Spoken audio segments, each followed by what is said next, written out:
नमस्कार, मैं राजकुमार। मैंने कुछ समय पहले एक सीरीज स्टार्ट किया था जिसका नाम था एंशिएंट इंडियन साइंटिस्ट, और उस सीरीज में मैं इंडिया के एंशिएंट जो साइंटिस्ट हैं, फिलोसफर हैं, उन सभी की बायोग्राफी, उनके कंट्रीब्यूशन, साइंस के प्रति जो भी कंट्रीब्यूशन रहा उनका, उन सभी के बारे में मैं डिटेल में एक्सप्लेनेशन करता हूं। और यह वीडियो जो है उस सीरीज का सेकेंड एपिसोड है, और इस वीडियो में हम महर्षि कनद के बारे में बात करेंगे। यह एक बड़े ही great Indian ancient Indian scientist थे, तो इनके बारे में हम पूरी डिटेल में आज बात करने वाले हैं। इनकी बायोग्राफी के बारे में बात करेंगे, इनके साइंस के प्रति जो भी कंट्रीब्यूशन था उन सभी के बारे में बात करेंगे। तो आपको इस वीडियो के साथ अंत तक बने रहना है, ताकि मैं इस वीडियो में कुछ ऐसे भी बातें बता रहा हूं जो एक्चुअली में आप नहीं जान रहे हैं। तो आप इस वीडियो को जब अंत तक देखोगे तो आप एक्चुअली में वह सभी चीजें जान जाओगे जो मैं इस वीडियो में बताना चाहता हूं।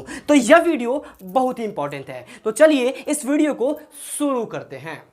महर्षि कश्यप को बहुत सारे नामों से जाना जाता है। उन्हें कश्यप कहा जाता है, उलुक कहा जाता है, और कनभुक के नाम से भी उन्हें जाना जाता है। वह जो है हमारे इंडिया के एंशिएंट नेचुरल साइंटिस्ट और फिलोसफर थे, जिन्होंने एक स्कूल को स्थापित किया था, जिस स्कूल का नाम है वैशेषिक स्कूल ऑफ इंडियन फिलोसफी। और इस स्कूल के बारे में हम बात करेंगे। और आपको बता दूं कि ये जो महर्षि थे, कनद जो थे, वह उनका जो जन्म है, ऐसा माना जाता है कि उनका जन्म ईसा के जन्म से 600-700 साल पहले इनका जन्म हुआ था। महर्षि कनद ने जो स्कूल को स्थापित किया था, उस स्कूल में यूनिवर्स के क्रिएशन और उसके एग्जिस्टेंस के बारे में पढ़ाया जाता था। आपको बता दूं कि महर्षि कनद ने एक एटॉमिक थियरी भी दिया था, जिनके अनुसार दुनिया में जितने भी सबस्टांस है उन सभी को हम डिवाइड कर सकते हैं, और डिवाइड करते करते करते करते करते करते करते करते करते करते करते करते एक ऐसा पॉइंट आएगा जहां पर हम एक ऐसा चीज, एक ऐसा पॉइंट मिलेगा जिसको हम डिवाइड नहीं कर सकते हैं, ना ही उसका मेजरमेंट कर सकते हैं, और उसी को उन्होंने परमाणु नाम दिया, और जिसे हम आज एटम कहते हैं। महर्षि कनद का कहना था कि दुनिया में जितने भी सबस्टांस है वे सभी के सभी 4 प्रकार के एटम से मिलकर बने हुए हैं, और उन एटम्स में से 2 जो हैं उनके पास मास है और 2 जो है वो मासलेस हैं। आपको बता दूं कि कनद जो थे, महर्षि कनद, वे ये कहा करते थे कि वेद जो है उसके नॉलेज के साथ, यानी आपको अगर वेद की नॉलेज हो, पूरी डिटेल्ड नॉलेज हो, तो आप के लिए दुनिया में कोई भी चीज मुमकिन है, कोई भी चीज इम्पॉसिबल नहीं है। यहां तक कि आप वेद की नॉलेज के साथ आप इन सभी बंधनों से छूटकर मोक्ष की भी प्राप्ति कर सकते हैं। आपको बता दूं कि महर्षि कनद ने एक बुक भी लिखा था जिसका नाम था वैशेषिक सूत्रा, जिसमें कुल 10 चैप्टर्स हैं, और उन 10 चैप्टर्स में जो महर्षि कनद जो थे वह जितनी भी खोजें की थी, जितनी भी चीजों को समझे थे, जितनी भी चीजों को समझाए थे, उन सभी चीजों को डिटेल में उन्होंने चैप्टर वाइज करके 10 चैप्टर्स में डिवाइड किया गया है। तो चलिए हम उन सभी चैप्टर्स को धीरे धीरे एक एक कर करके उनके बारे में समझते हैं कि बेसिकली जो महर्षि कनद थे उन्होंने उन चैप्टर्स में क्या दर्शाया है। तो चलिए आपको बताता हूं। बता दूं कि उन्होंने फर्स्ट चैप्टर में धर्म और इंपॉर्टेंस ऑफ वेद के बारे में, साथ ही उनके जितने भी लक्ष्य थे उन सभी के बारे में उन्होंने उसमें एक्सप्लेन किया है, यानी कि यह उस बुक का एक इंट्रोडक्शन टाइप हुआ। तो चलिए सेकंड चैप्टर की ओर बढ़ते हैं और जानते हैं कि सेकंड चैप्टर में उन्होंने क्या बताया था। सेकेंड चैप्टर में उन्होंने 5 सबस्टांसेस के बारे में बताया है। अर्थ, एयर, वाटर, फायर और स्पेस, इन पांचों जितने भी जो 5 ये सबस्टांस है, इन सभी के बारे में उन्होंने एक्सप्लेनेशन किया है, और साथ ही उन्होंने ये जो 5 हैं इनके डिस्टिंक्ट क्वालिटीज के बारे में भी एक्सप्लेनेशन किया है सेकेंड चैप्टर में। थर्ड चैप्टर में उन्होंने आत्मा यानी कि साउल के बारे में और उसके वैलिडिटी के बारे में समझाया है, और फोर्थ चैप्टर में उन्होंने ह्यूमन बॉडी के बारे में बताया है, और यह बताया है कि ह्यूमन बॉडी जो है वह कैसे काम करता है। और 5th चैप्टर में उन्होंने उन एक्शंस के बारे में बात किया है जो कि बॉडी और माइंड के साथ लिंक्ड है। साथ ही उन्होंने योग, मोक्ष, इन सभी को अच्छे से डिस्क्राइब किया है 5th चैप्टर में। साथ ही इसी चैप्टर में उन्होंने ये भी बताया है कि कोई भी चीज़ ग्राउंड पर कैसे गिरती है, और साथ ही उन्होंने ये भी बताया है कि जो फायर है वह हमेशा ऊपर की तरफ क्यों जाता है। उन्होंने मैग्नेट के कारण जो डिफ्लेक्शन होता है, यानी दो मैग्नेट जब साथ में आते हैं तो उनमें भी कुछ डिफ्लेक्शंस होते हैं, एक दूसरे से दूर जाते हैं सब और अट्रैक्ट होते हैं, तो उन सभी के बारे में भी समझाया है।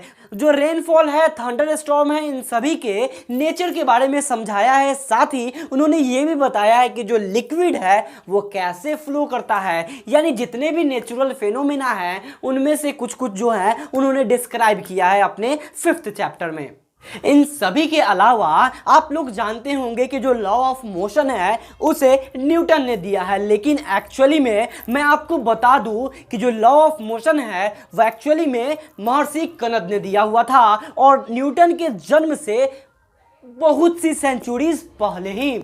आपको बता दूं कि एक श्लोक जो है वैशेषिक सूत्रा में मिलता है जो कि लॉ ऑफ मोशन को डिस्क्राइब करता है। मैं अभी तुरंत ही उस श्लोक को बताने वाला हूं, और आपको बता दूं कि आप सोच रहे होंगे कि यह तो झूठ बात है, मैंने आज तक पढ़ा है कि लॉ ऑफ मोशन न्यूटन ने दिया है, तो आप कैसे कह सकते हैं कि जो महर्षि कनद है वह लॉ ऑफ मोशन दिए हैं। मैं इसका प्रूफ भी देने वाला हूं। आपको वीडियो के डिस्क्रिप्शन में विकिपीडिया के पेज का एक लिंक मिलेगा, जिस पेज पर आप जाकर इसके बारे में डिटेल में पढ़ भी सकते हैं। वैसे मैं यहाँ पे स्क्रीनशॉट भी आपको दिखा दूं कि आप यहाँ देख सकते हैं कि एक श्लोक है जो हमें डिस्क्राइब करता है, हमें बताता है कि जो लॉ ऑफ मोशन है वह एक्चुअली में न्यूटन से बहुत सी सेंचुरीज पहले ही लॉ ऑफ मोशन दे चुके थे।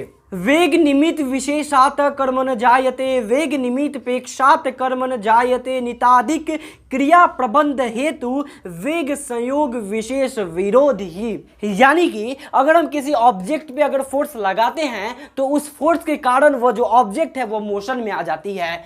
साथ ही इस श्लोक में यह भी बताया गया है कि अगर मैं एक ऑब्जेक्ट पे इस डायरेक्शन में फोर्स लगा रहा हूं और अगर उधर से भी कोई फोर्स लगा रहा है और उसका फोर्स अगर मेरे फोर्स से कम है, तो मैं जिस डायरेक्शन में फोर्स लगा रहा हूं उसी डायरेक्शन में जो ऑब्जेक्ट है वो मोशन में आ जाएगी। यानी मैं इधर से अगर फोर्स लगा रहा हूं तो वो ऑब्जेक्ट इधर की तरफ चली जाएगी। साथ ही उन्होंने ये भी बताया है कि जो एक्शन है, यानी किसी ऑब्जेक्ट पे अगर इधर से भी 5 न्यूटन का फोर्स लग रहा है, इधर से भी 5 न्यूटन का फोर्स लग रहा है, तो यह जो ऑब्जेक्ट है वो न्यूट्रलाइज हो जाएगा, यानी यह मोशन में जाएगा ही नहीं, यही यहाँ का यहीं रह जाएगा, यानी रेस्ट में रहेगा। यानी कि अगर इक्वल और ऑपोजिट जो एक्शन होता है वह न्यूट्रलाइजेस द मोशन, यानी मोशन को न्यूट्रलाइज कर देता है। और सेम यही चीजें, यही 3 चीजें जो न्यूटन है अपने 3 लॉज में बताते हैं, लेकिन महर्षि कनद ने न्यूटन से पहले ही इन तीनों लॉ को दे दिया था और इसी श्लोक में दिया था। लेकिन जो लॉ ऑफ मोशन है उसका क्रेडिट जो है वो आइजैक न्यूटन को दे दिया गया। और 6th चैप्टर में महर्षि कनद जो है वह पाप, पुण्य, इन सभी चीजों को डिस्क्राइब करते हैं, जैसा कि वेद और उपनिषद में बताया गया है उसी तरीके से ये भी पाप और पुण्य को डिस्क्राइब करते हैं। और 7th चैप्टर में वे क्वालिटीज को डिस्क्राइब करते हैं, जैसे कि कलर हो गया, टेस्ट हो गया, और इन सभी इसी तरीके की जो भी क्वालिटीज हो गए, इस सभी चीजों को वो उसमें डिस्क्राइब करते हैं। और 8th चैप्टर में वे बताते हैं कि कोई ऑब्जेक्ट जो है वह कैसे वर्क करता है, कैसे काम करती है, कोई ऑब्जेक्ट, सब्जेक्ट, कोई भी चीज जो है वह कैसे वर्क करती है, वे 8th चैप्टर में बताते हैं। और 9th चैप्टर में नॉलेज से रिलेटेड चीजें बताते हैं, और साथ ही वे ये भी बताते हैं कि जो इंसान होता है वो उसकी जो तर्क प्रक्रिया है वो कैसे काम करती है, यानी कि ह्यूमन रीजनिंग प्रोसेस के बारे में वो बताते हैं।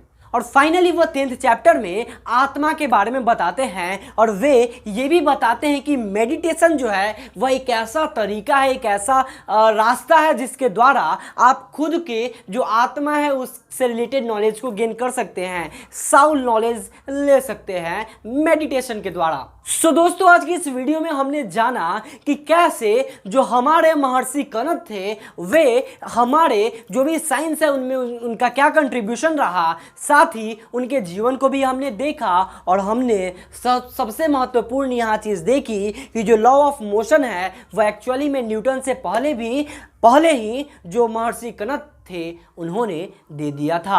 आपको जितनी भी चीज़ें मैंने बताई इन सभी की सोर्स जो है वो मैं नीचे डिस्क्रिप्शन में दे रहा हूं, आप चाहें तो जाकर पढ़ सकते हैं। थैंक यू सो मच, इसलिए क्योंकि आपने इस वीडियो को अंत तक देखा। अगर वीडियो पसंद आया तो वीडियो को लाइक जरूर करें और नीचे कमेंट करके बताएं कि आपको वीडियो कैसा लगा, साथ ही आप किस तरीके की वीडियोस देखना पसंद करते हैं हमें नीचे कमेंट करके जरूर बताएं। इस वीडियो को अपने दोस्तों के साथ शेयर करना ना भूले। साथ ही अगर चैनल पे नए हैं तो चैनल को सब्सक्राइब करके हमारे चैनल का मेंबर बन जाइए, हमारे फैमिली का मेंबर बन जाइए। तो बहुत बहुत धन्यवाद।